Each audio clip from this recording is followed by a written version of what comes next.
The future is bright indeed. We're all of us dreaming of the better days ahead, and a part of your bright new future could be a move to where the magic lives in the greater Orlando area of Florida.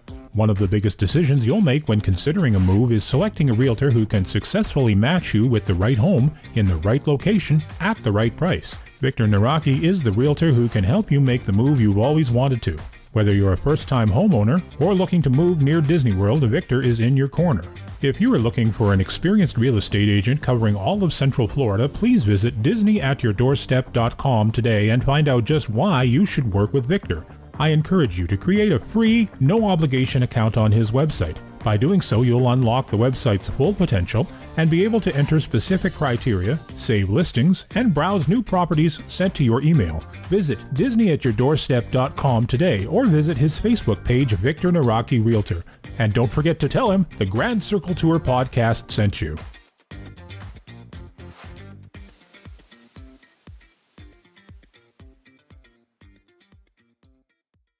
I recollect there was this one time on Splash Mountain where it was just one of those Zip-A-Dee-Doo-Dah days.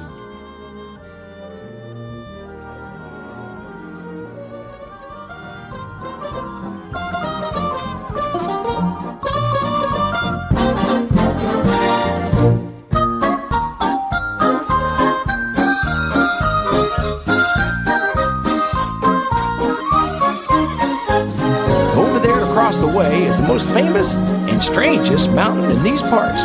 Those folks who've explored it from the inside say that there is music in its caves and laughter in its falls.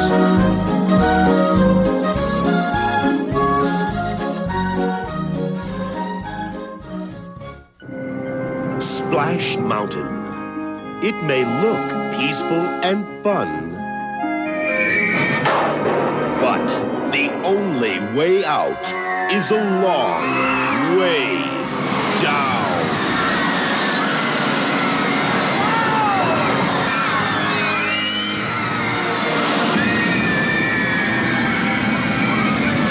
Now open Splash Mountain at Disneyland.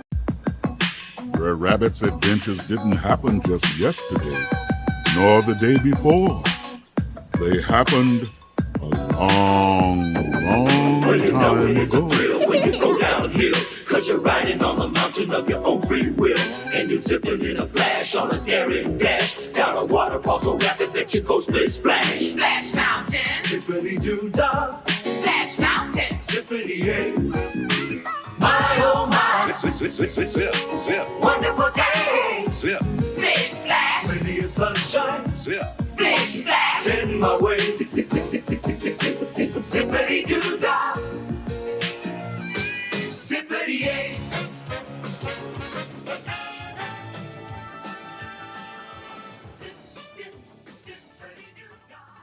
Aloha, passengers. Welcome back to the Grand Circle Tour. Jungle Skipper Jay, you are stuck in my boat. So are my two favoriteest co-hosts, Conductor Dan and Mission Commander Justin. Guys, it's so good to see you. Thank you for being my victims tonight. Oh, anytime, Jay. Yay. You say that now. Happy to be here. You say that now. Hey, I say that frequently when we talk about Doctor Who. So Yes, you do. Justin, you keep me on the path. Dan, have you listened to those yet? The Doctor Who's? No, I can't. Sorry. I forgot that with you two that it's going to somehow turn into a Doctor Who show at some point. Okay, so we just did the 7th season from 1970, and it is my comfort Who. John Pertwee, the third Doctor, is, like I was explaining on the show, is my warm blanket and hot cocoa, and I can dip into any story anytime and just be like, warm blanket, I'm good. So if you're going to listen to one, Dan, listen to that one, because we've also been pairing up an audio drama to go with each season. I try to listen to all of our shows, but I got to be honest with you, probably not going to listen to those. Sorry, guys. I love you, but you know what? I triple dog dare you. You know what? You're stuck in my boat. I could just turn it on right now. We'll just go round and round and round. Hey, I have a what's up. How about that? Hey.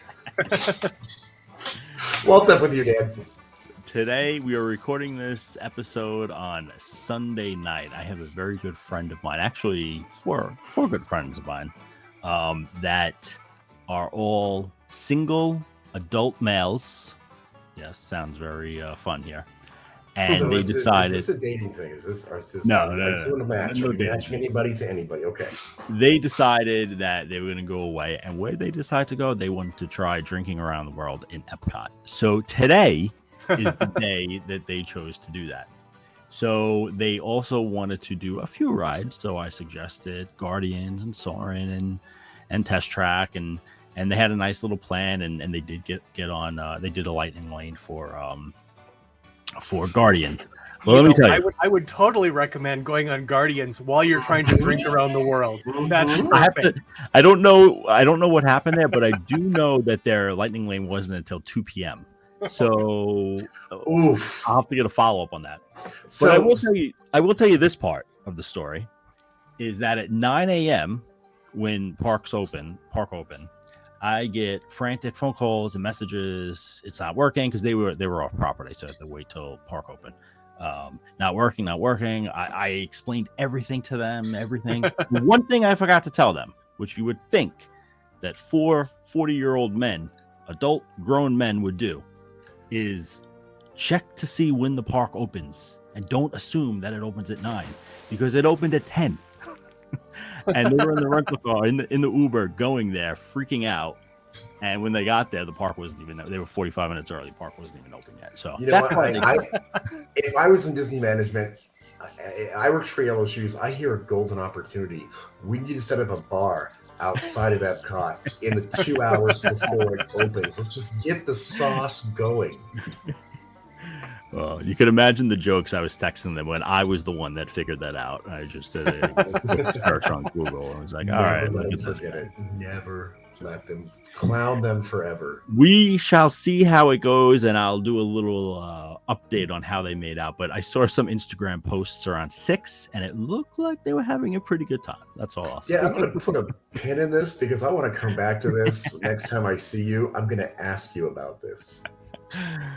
And if you hated people, what you tell them is you start in Canada and you do the drinks around the world. You get the shot, the beer, in the yard, whatever. You drink in every country, and then you come into Future World, go right to Mission Space, and you hit the orange.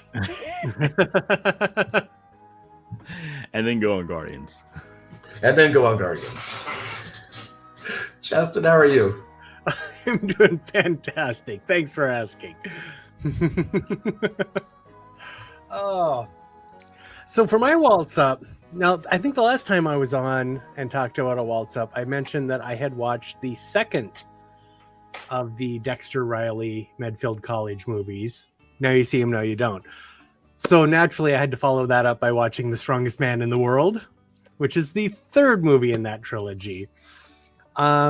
Which is another one of these that it's what, 70s. It's a nice, fun, relaxing kind of film to just, kind of turn off your brain and just have some fun with it. And I love those old movies like that.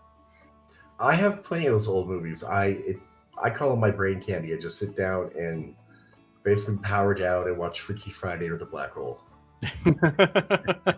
Freaky Friday is another one that's really good for that. Absolutely. That's just brain candy. Shut it off and just be like, I am done for a while mentally. It's like you don't have to worry about the logic because there isn't any logic. You don't need it. You don't need it. Anything John asked him, no. So I have a waltz up this week, and it is. Oof. I'm not sure how to break the news. This is not a Disney waltz up. This is a Universal Studios Orlando waltz up. Oh, we're going dark. So would that make it a wands up? That's good. So now you can get your wands personalized at Harry Potter Land, and I am going to get a Harry Potter wand that says Skipper J on it. Will they let you do that? I'm sure they will. I will just say that is my name. First name Skipper, last name Jay. There you That's go. pretty So cool. I didn't know they were doing that. That's pretty cool. Yeah, they just started doing it. It's brand new. I mean, and I'm looking forward to it because I have yet to go to Universal. Because they figured they sold the wands to all the people that would buy the wands by now, because it's been a couple years. So now let's change it up a little bit, so everyone has to go get a new wand, all right? Well, I think it's like iPhones. Every few years they make the same thing, but just a little bit nicer, so that when you see it in the store, you go, "Dang, mine at home doesn't look nearly as. It looks 10% less nice." you know, or the same thing with you go with music, going from the vinyl to the 8 tracks to the cassettes to the to the CDs to now like a subscription to ringtones. service, Right? Yeah. Some of us stayed on vinyl. We're still there. It's a beautiful format. It's warm. It's lovely. I can talk all day if you let me. That is funny. We know. Oh, I know. And I'm really hoping my chatty skills come in handy today because while the title may say Goodbye Splash Mountain, the truth is I kind of forgot I was hosting and worked all weekend and we don't have a plan. So we're going to see how this goes. But Dan, it's your favorite attraction. It is. I saw that they have a closing date now for Disneyland. And this is going to be the last chance I ever have to use any Splash Mountain audio on the show. So this is like a going out of business sale for me with my Splash audio. Why? Why can't you use it later on? I'm too afraid of yellow shoes. Oh, well, what about the Tokyo Disneyland attraction that's still going to be around? I don't use anything from Oriental Land Company. I learned it the hard way. Gotcha. Only time I got a slap on the wrist. Are they even stricter than? Only time I got a slap on the wrist. Gotcha. All right. Well, but no. After today, I'm never going to use the Splash Mountain audio in the show again. This is it. This is Zip-A-Dee-Doo-Dah-Zippity Bye for that. It's sad. I'm kind of sad, but yeah, it's going into a folder of dead Ken outros and dead, background music. But well, you stay tuned to particularly the very sad end. that this one is closing because that's the original one. The one at Disneyland was the first version of this.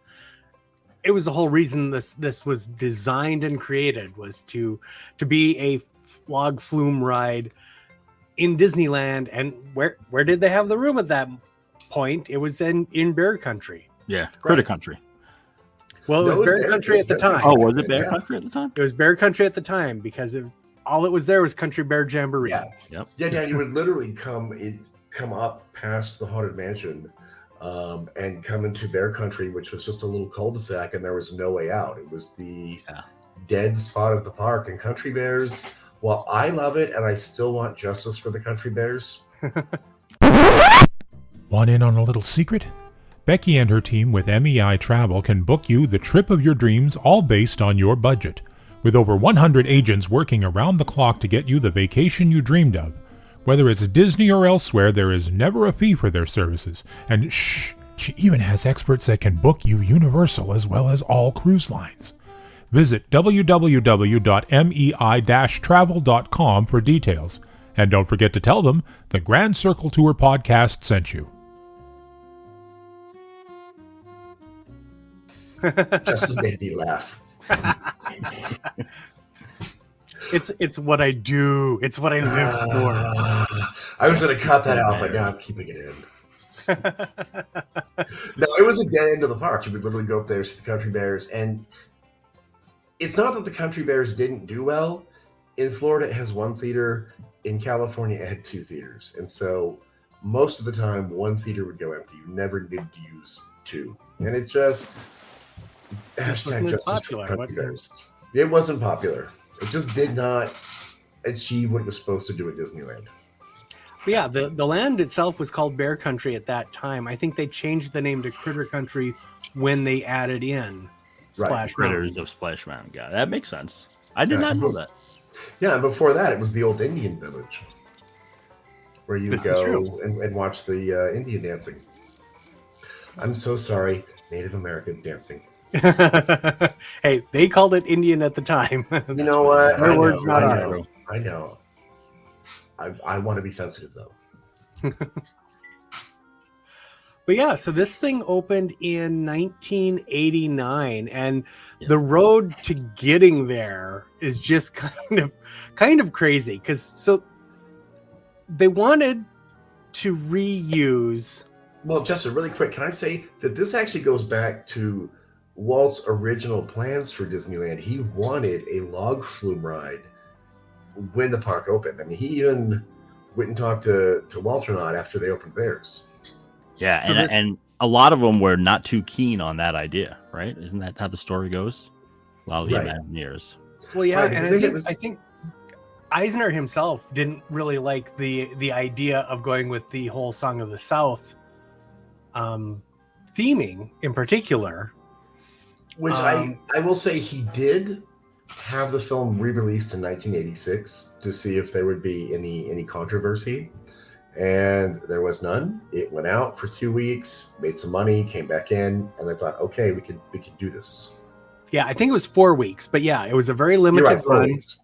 And that really was. It was that trial balloon to go, okay, if there is any protests or any problems whatsoever, we're canceling the whole thing. And no one showed up, no one protested, no one cared, because frankly, Song of the South is not that great of a film. And Right.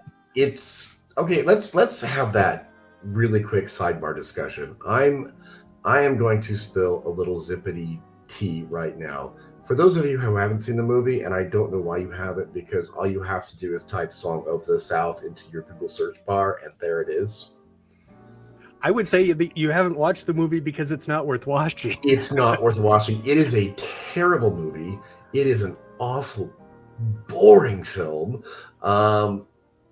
It's not a great film. It's not worth watching. It's not marketable anymore. Yeah. And it wasn't really all that marketable then. I mean, that came out in like 1946, and it was called out for its racism in the 40s. Right. And okay, so I'm going to go on a sidebar on my sidebar, and I encourage everyone to go to listen to Karina Longworth's excellent podcast. You must remember this. It's Stories of Hollywood. And I'm just going to say, go listen to the 6-part series, 6 Degrees of Song of the South. Yeah, I have listened to that. It is a really good. She goes into a lot of detail, tracing all of that history and all of what happened and whatnot. So it is definitely a very good listen. I mean, do you want to do a real quick, like, chew on that meat really quick? You think we won't offend anybody? I'm not sure how in depth we want to get into that. I will take 3 points from her episode. And Dan, because you've never seen this and you only know the ride, I'm dying to hear what you think. So it's not that the film is overtly in-your-face racist. It is the same as every Hollywood film of that time. But here are the major problems with the story. The very opening number, the very first thing you see, are the ex-slaves singing a song about, it's too hard to be free. We'll just stay on the plantation where we've always done, and we'll never do anything else. Right.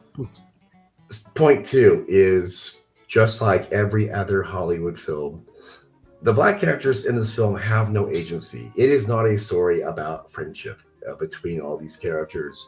Uncle Remus, just like Hattie McDaniel in the film, they have no narrative agency. There's nothing they want. They're literally there to serve Johnny, who is the little white boy in the story, because the whole story is his story. It's not about Uncle Remus. He is a side character who brings in the animation. Him and Hattie McDaniel and all the others, they only serve Johnny in the film narratively.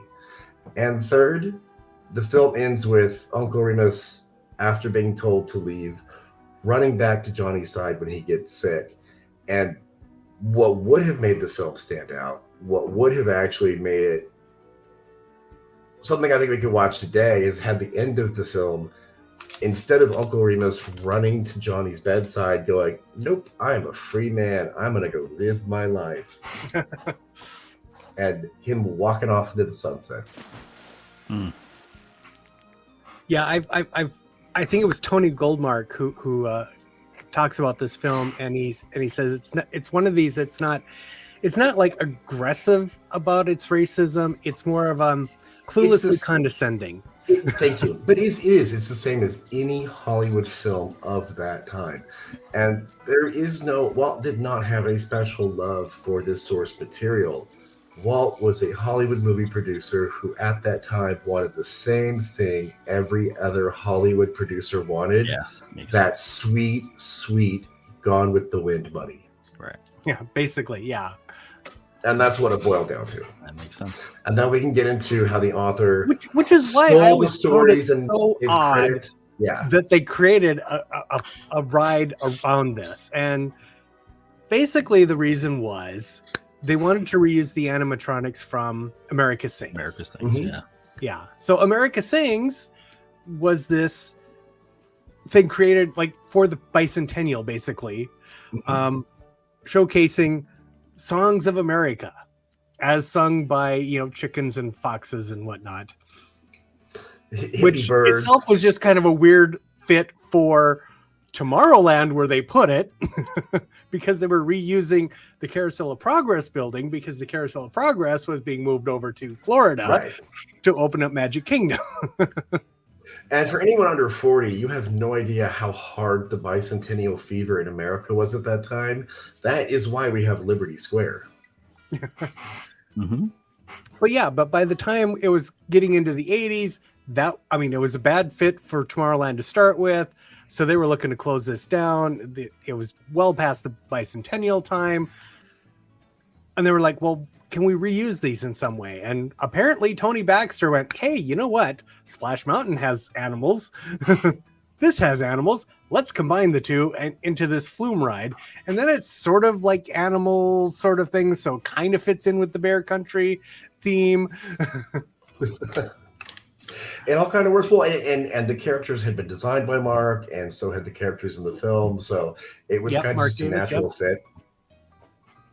So again, a marriage of convenience, because originally they wanted to do a Paul Bunyan theme. Yes, I have heard that. Which would make a little bit more sense for a flume ride, for a log. Yeah. Or for just going around the rivers of America. But yeah, so and the name, of course, comes from Eisner because he was like, you know what? Instead of Song of the South, let's base it around the movie Splash.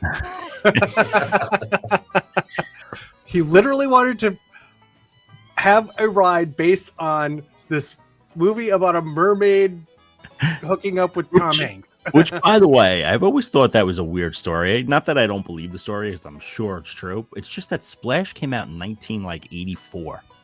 Right, and the attraction didn't come out. It opened in '89, right? And they were talking about it like that far back. Well, that was Eisner's first big hit at Disney. But construction didn't. I think they only announced it publicly in '87, something like that. Well, yeah, which is 2 years after Splash came out. Yeah, but it was '86. Remember when they released Song of the South to even see if the idea was going to be okay. True. That is true. So they talked about this for a long time. There was a lot of planning and a lot of prep work that went into this.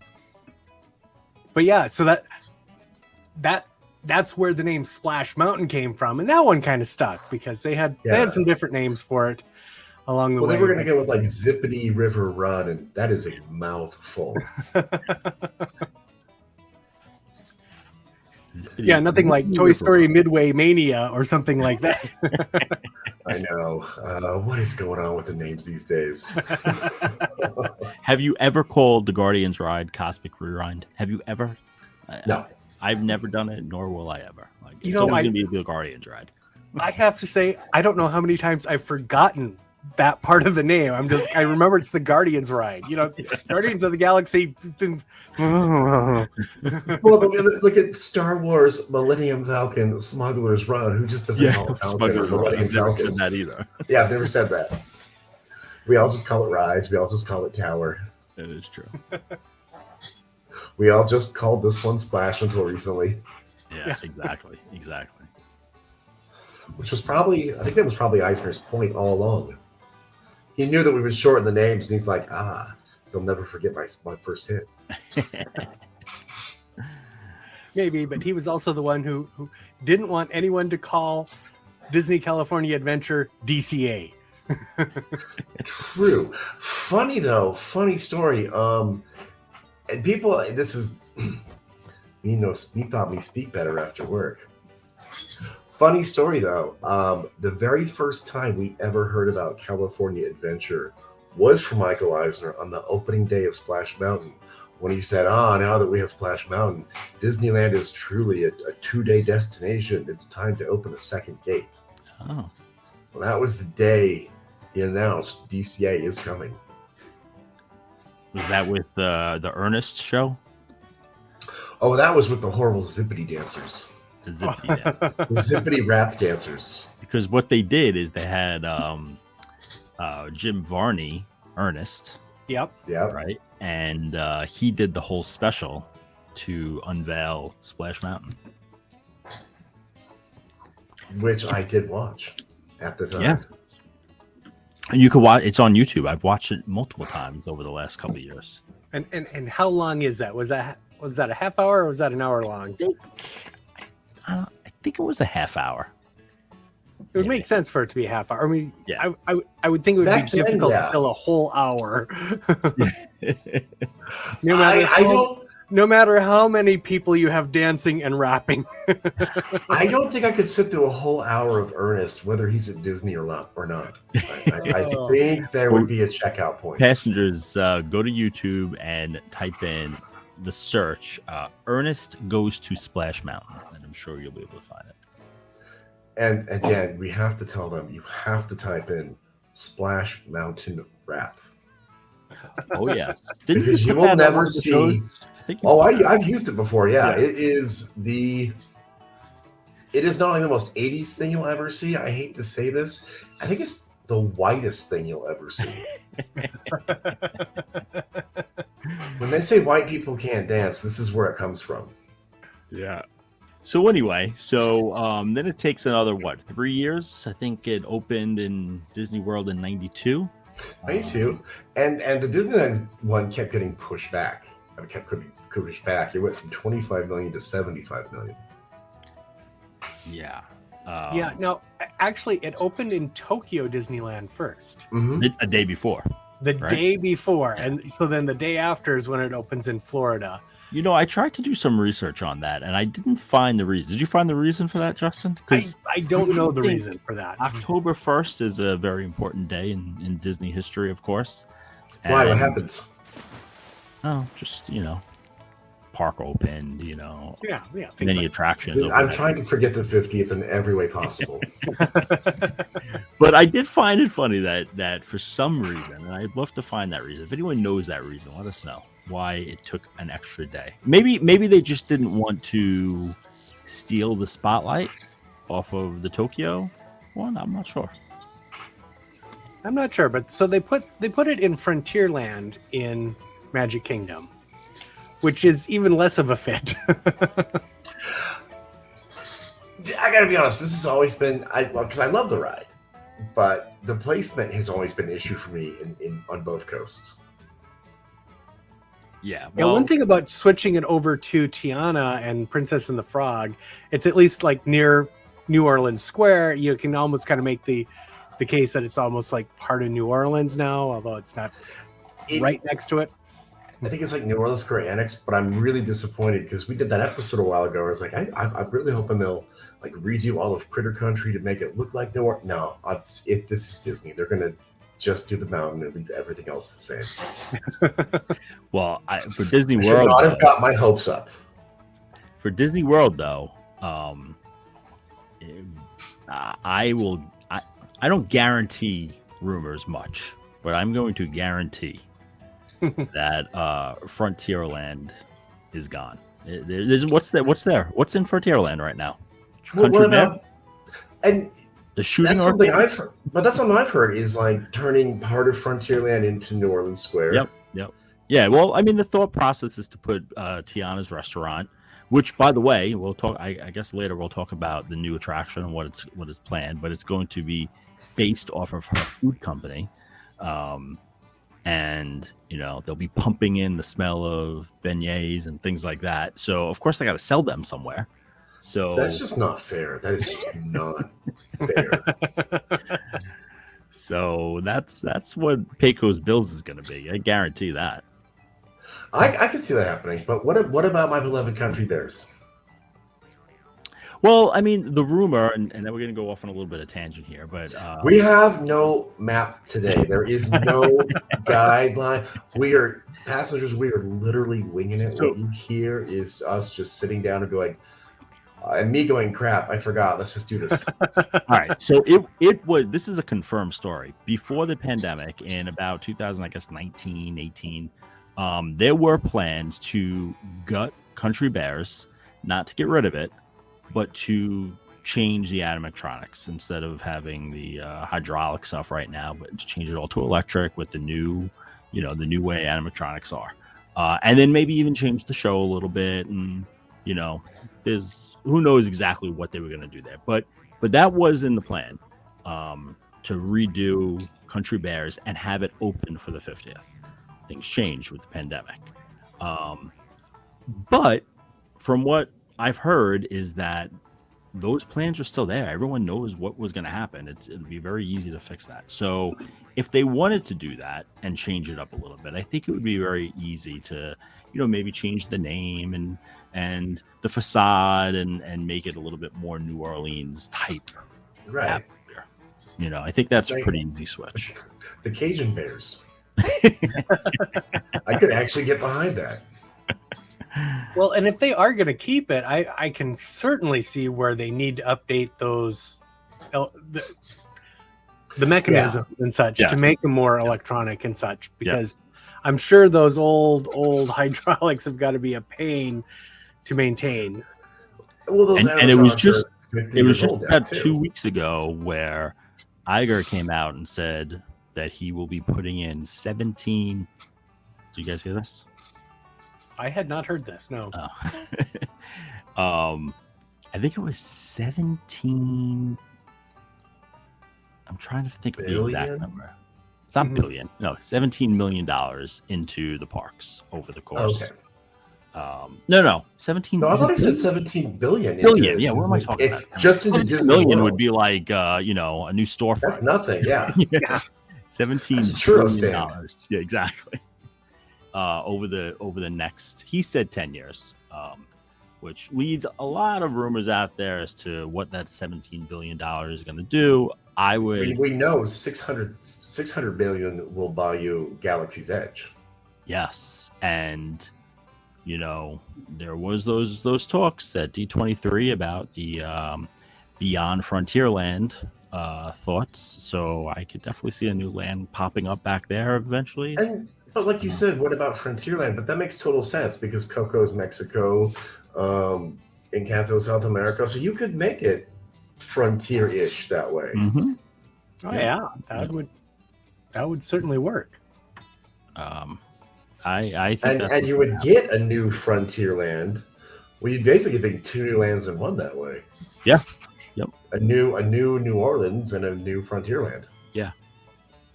I could see that. Maybe not frontier, but more of a Western land, Southwest land. Yeah, that doesn't ring it. That doesn't roll off the tongue. I'm not. Well, maybe the Imagineers can come up with a better name than we can. In Tokyo, it's Western land. What Disney movie's coming out that we could just steal that name, like Splash Mountain, right? That we could change that name for the whole land. We'll name the land after the black hole, but make it Western. Just to mess with Skipper J. Dude, I'm telling you, man, Star Tours at Disneyland doesn't need to be there anymore. Replace it with the black hole of that ride. I'd move back to California and be there every day. Fun fact, Star Tours is older than Splash Mountain. Yes. It is. And just announced, right? Didn't Stan tell us this? Are we allowed to say this? Was there a... I can always cut this out. At Celebration? Or Star Wars Celebration? Yeah. Star Wars Celebration. Wasn't there some stuff we weren't allowed to talk about?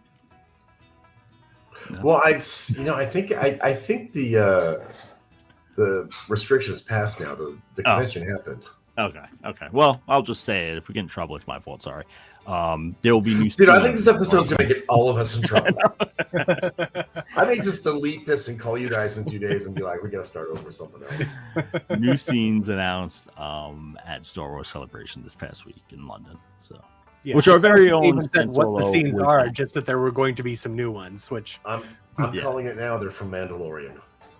Oh, without a doubt. Without a doubt, right? It better be if it doesn't become the Grogu ride. I'm just gonna give up on life. Yeah. But anyway, I think